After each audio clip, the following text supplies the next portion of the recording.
All right, let's talk about a strategy that can totally change the game in your classroom: subject enrichment.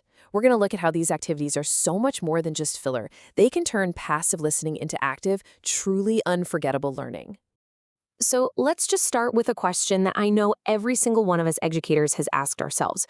Why is it that our students forget what we teach them, sometimes just days after an exam, even after we revised and revised? It's so frustrating, right?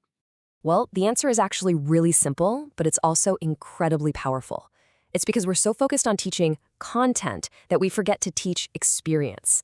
And that little difference, that's the secret to unlocking learning that actually sticks. Okay, so let's really dig into this. To get to the solution, we've got to be honest about the problem first. Let's just call it the classroom memory problem. This right here, this is the classic disconnect between what we think is happening and what's really going on. We see our students listening, but are they actually internalizing it? Not really. We see them memorizing facts for a test, but they don't truly understand the why behind it. And the result? They can pass an exam, sure, but a week later, can they use that knowledge? So often, the answer is a flat no. That is the challenge we're here to solve. So, if that's the problem, then what's the solution?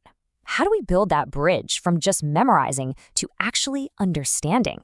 Well, it all comes down to one powerful idea: active learning. And this brings us to subject enrichment activities, or SEAs. Now, it is so important to get this straight. These are not just fun little extras to do on a Friday afternoon. They are structured, totally meaningful learning experiences. Their whole point is to push students past memorization and into a world where they get it, they can use it, and they can build real skills. Think of it like this. Every good SEA is built on these three pillars. It has to deepen understanding, it has to promote application, and it has to develop competencies. It's no surprise that this way of thinking lines up perfectly with modern education frameworks like NEP 2020 and CBSE guidelines.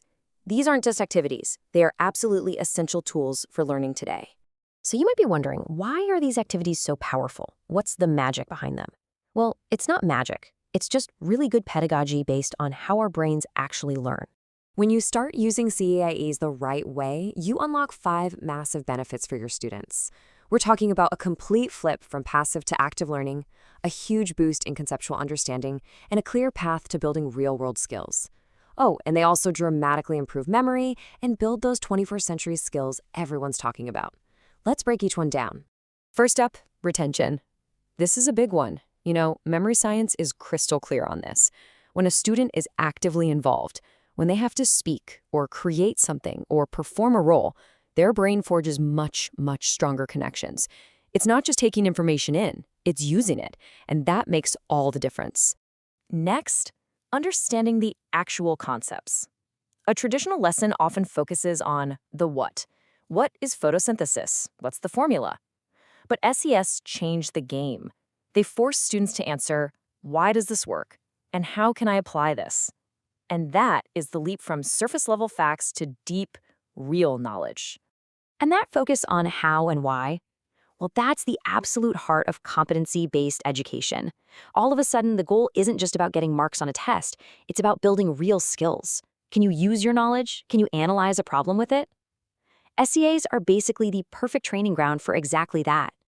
And this really is the core transformation. Students are no longer just sitting there like empty cups waiting to be filled.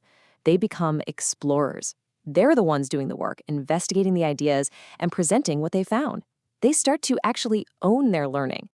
And finally, these activities are just a fantastic breeding ground for the skills our students absolutely need for the future. You know the ones, the 4 C's: critical thinking, creativity, communication, and collaboration. You just can't learn these things from a textbook. You have to develop them through experience. Okay, so that's all the why, but what does this actually look like in a real classroom? Let's get down to brass tacks with some actual examples. Just look at how powerful these can be.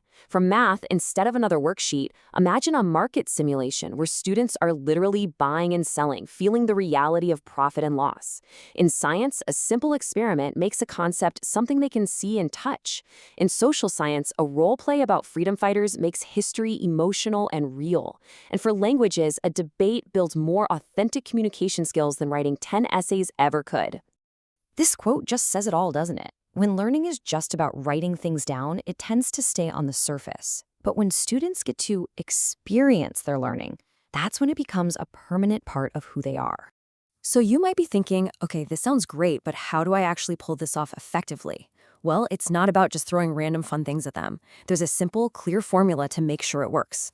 But first, a super important warning. This is the biggest mistake people make. An activity without a clear purpose is just a waste of everybody's time. But an activity designed with a very specific learning outcome in mind, that is where the transformation happens. So here it is, the 5-step formula. 1, always start with a clear learning outcome. What exactly do you want them to know or do by the end? 2, design something that's genuinely engaging. 3, make sure every single student has a role and participates. 4, build in time for reflection. Ask them, what do we learn here? And 5, link the activity to some kind of assessment so it's clear that this work matters. So as we wrap this up, it really all boils down to a fundamental choice. A choice that we, as educators, make every single day in our classrooms. And that choice is this. Do we want to create students who are just really good at memorizing things for a test? Or do we want to cultivate students who truly understand the world, who can think for themselves, and who can apply what they know to solve real problems? Because the classroom of the future, it's not about trying to cram more and more content into their heads. It's about creating an environment where our students can learn better, learn deeper, and learn for life. And subject enrichment activities are the key that unlocks that future.